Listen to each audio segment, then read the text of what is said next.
This is E&P Reports, a vodcast from Editor and Publisher Magazine, the authoritative voice of news media since 1884.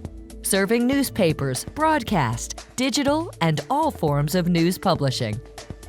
And greetings once again, Mike Blinder, publisher, E&P Magazine. As always, we kick off with housekeeping.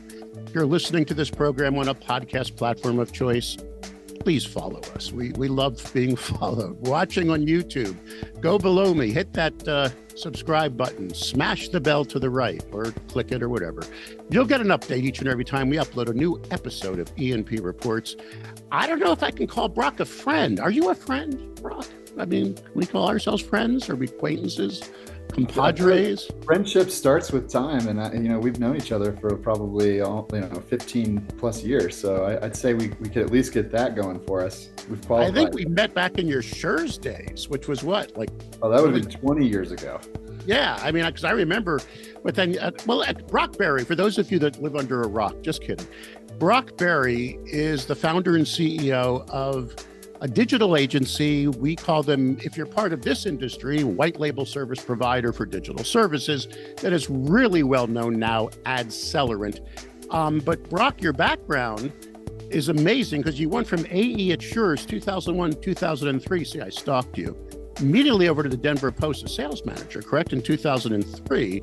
And you kind of stayed through the Post through all the buying and selling, changing, what have you, digital first media, VP of sales. And then, of course, you launched back in the good old days. Remember that? When digital services was everything, you launched AdTaxi as senior vice president, correct? That's correct. Yeah, that's a good history lesson on my background for sure. Some of my favorite jobs of all time were working in those different companies. And you were part of it like I was, because I was out on the road at hundreds of media properties trying to get digital services launched. You and I were back in the dark ages trying to figure all that out, right? Getting small businesses, what do they need? And as we were growing, we were watching social media evolve and search, video, am I right? I mean, it was all just kind of the wild, wild west, right?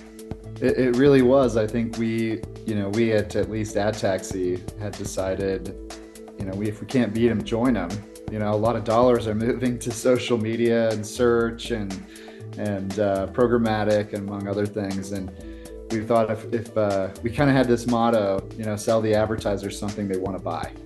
And that really made a big difference for us. The best advice I ever got in my radio days is find out what they want and give it to them. I have that on my desk. But anyway, so you really didn't excel to AdTaxi. Didn't really, I'm kidding. I mean, I do remember a day in 2015 when I was living in Florida. I'm in Nashville now. You actually called me. I took that as a courtesy. I don't know why I was on your list. I think I was most probably number 23 under your plumber, where you called me as a courtesy saying, I'm starting a digital agency called AdCellerant. Since then, you have had 4,000% growth. This is an unbelievable story. Over to $75 million worth of revenue. You were named CEO of the Year by 2018 by the Colorado Technology Association. Top 40 under 40 by Denver Business Journal. You write now, believe it or not. Do you not write columns ongoing that are internet like Newsweek? Yeah, and you were voted your best workplace with Colorado by Inc. magazine. I mean, the accolades have been amazing, the growth of AdCellerant. Now it's this huge company, 83rd fastest growing company in the U.S. according to Inc. And here you are relaxing and having time to chat with me. I can't believe it. So we're going to take a short amount of your busy time, Brock, chat about the industry and how you feel about it. And with your permission, we'll do it on the backside of this message.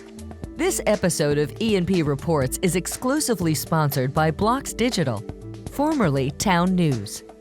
Even though the name has changed, their commitment to the media industry is as strong as ever. Blocks Digital is now even better positioned to deliver integrated solutions like content management, audience development, advertising revenue, video management, and more.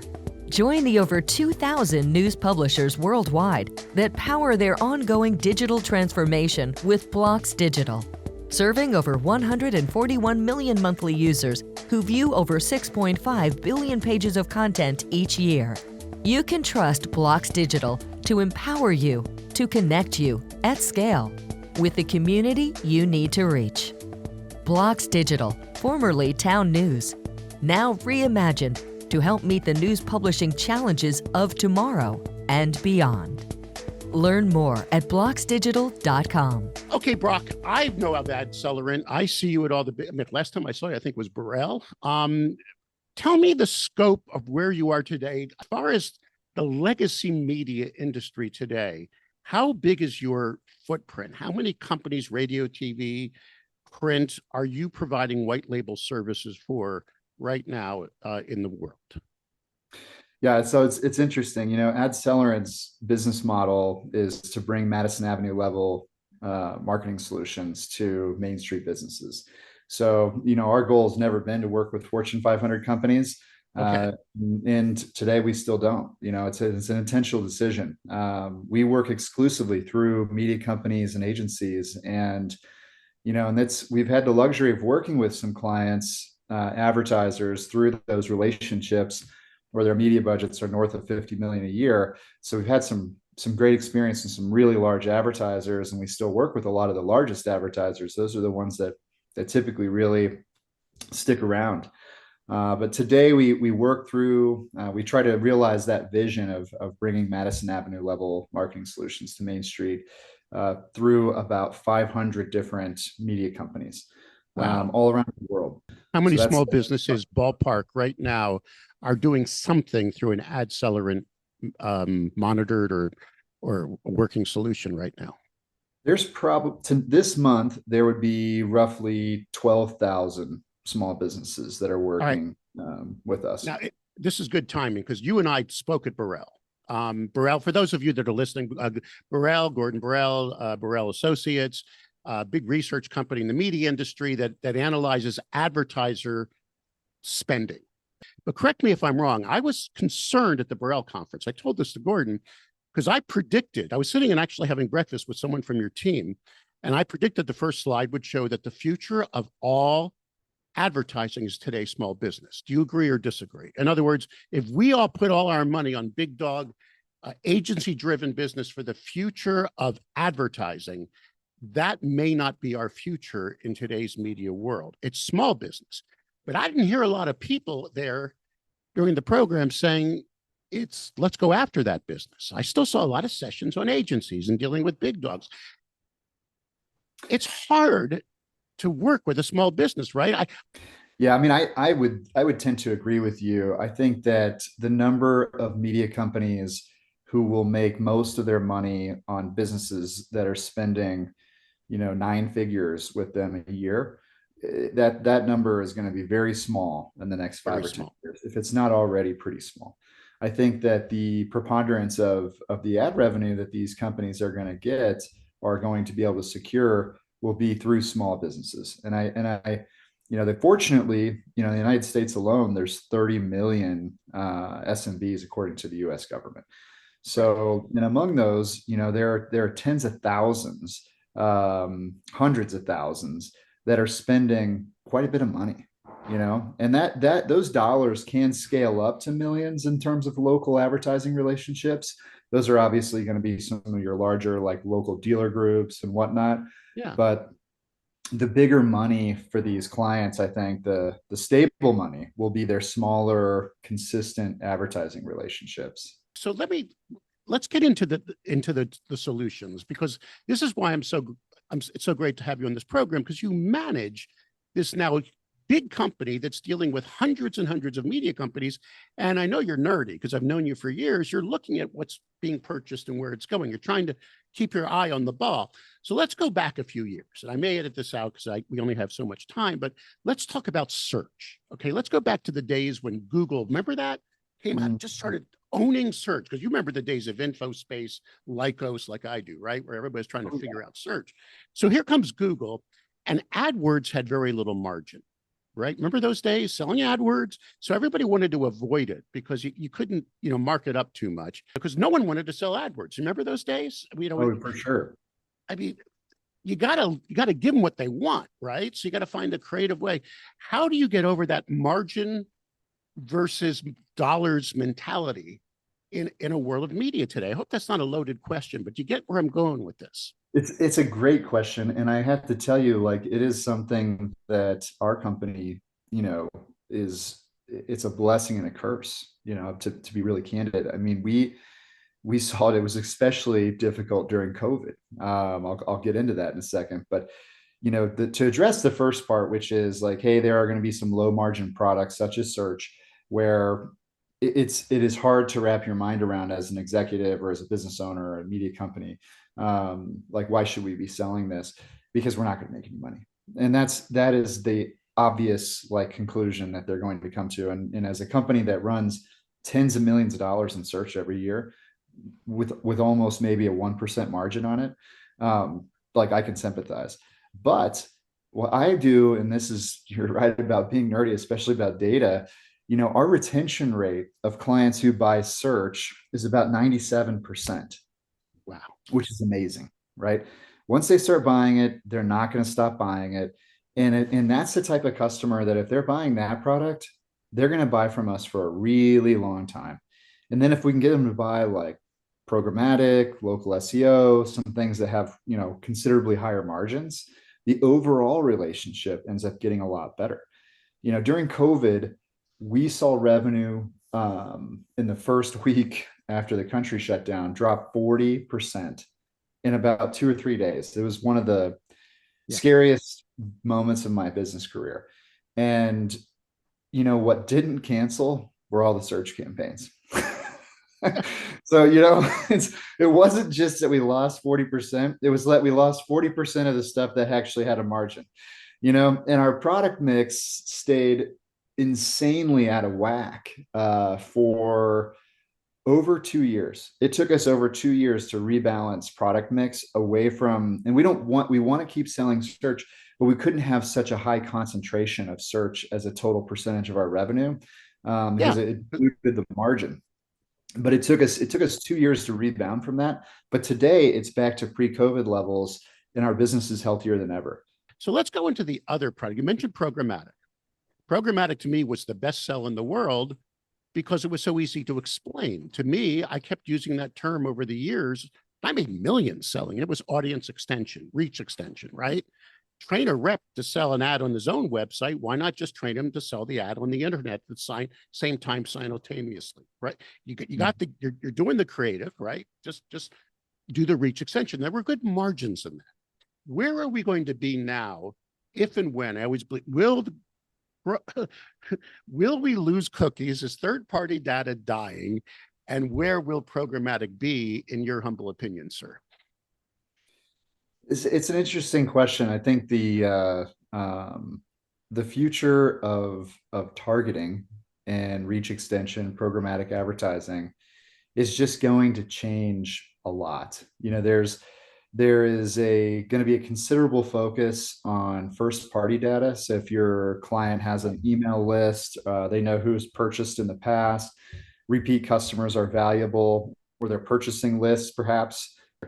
I think where you get the biggest challenge is going to be in some of the third party data. I think that those companies, they're billion-dollar companies, they're not just going to give up, right? So they've already been collecting as much data as they possibly can to be able to make it easier for us as buyers to connect, a target audience with an advertiser, or an advertiser with their target audience. Another thing that's happening is really interesting is a lot of these retail brands that have a tremendous amount of data about their users, Walmart, Target, Walgreens, Dollar General, they're taking all their data and they're making it available to be purchased programmatically. And in some cases, depending on what your business model is, if it's e-commerce or something as an advertiser, they're going to be able to even give you attribution down through your campaign. So there's a chance that as the world shifts, below our feet, it might actually end up making it better for the advertiser, right? Because these are going to be pure matches. When you're a cookie is sort of it's never been notoriously accurate, but an email address and exactly what somebody did on a website tied to their email address, I don't think you can get more accurate than that. Get more granular than that. Final question, if I may. You and I are both ad guys. We both had senior positions as advertising sales managers in legacy media companies over the years. You were just offered $1 billion. You're taking over a mid-market legacy media company with a sales force of 15, about to go out and sell hyper-local media. What would you do, Brock Berry, as an ad director in legacy media today to ensure a future for multimedia sales? I hope you can give me an answer on this. I hope it's not too loaded of a question. But what would you do? The first thing I would do as that ad director is I'd focus on the team. I want to understand, who are my A, B, and C players. I want to make my B's A's, C's B's, or out. I want to get that team as strong as humanly possible, because we're only as good as the people that we work with. I might be the best salesperson of all time, but if I have 15 people that can't sell, I'm not going to be very effective. So I highly believe in getting the network effect of your time, and your team is the only way to do that. So focus on the team first. From there, in that new position, focus on the clients. I would go out and get to know every major advertiser, and then make sure that somebody from our team, our leadership team, knows the middle market of that client segment. And then we talk about how we work with the smallest of our advertising clients. You need to know those people, because people want to buy from someone that they like to work with. And if I'm not out there face to face with the customers, they're not going to know me. And I think that if I can spend time with them, they're going to want to buy something. That's just kind of how human beings are. It's natural. It's been that way for my entire career. From there, I'd focus on the long-term forecast. I work with a lot of media companies. This kind of goes into the plan, but I work with a lot of media companies, and I'll ask them how far out are you on your forecast? And they'll say, I have a forecast for this month, I have a forecast for next month. Right. Okay. Well, what about 2 months from now and 3 months from now? And I don't even know if I'll have a job then, right? I just focused on because you can't manage something that you can't see, right? And if your team says they're going to miss their budget in September, it'd be good to know now, right? Because you can do something about that today, but it's really hard to do something when it's September 1st. So really focus on the long-term part of my business and really understand where my gaps are, so then I can build a plan. And then from there, I think the most important thing, this is another thing I think that all of us struggle with, but just set rigid expectations. Here's the plan: number of sales calls, number of meetings, number of presentations, proposals, what has to be in every proposal, prescribe it and put it out there in the market, and then just be vigilant about holding people accountable. It sounds so simple. It's such a simple recipe, but I can tell you that simple recipe has worked for us to go from 3 founders to 200 team members in 10 years. And that's, we haven't changed the recipe. It works exact same still to this day. I'm so glad you verified everything, because I always say it's just basic block and tackling, right? Just, not much has changed. Just do the job. Brock Berry, founder and CEO of AdCellerant. It's an honor to have you on the program, sir. Thank you so much for sharing your thoughts. Thank you so much for supporting our magazine. And more importantly, thanks for being, I guess I would say, positive about our future and where we're heading, as long as we just get the job done, right? I believe it's there. It's just, you just have to go out and get it. It is Thanks, that Brock. easy. Thanks for your time. Okay. Thanks, Mike.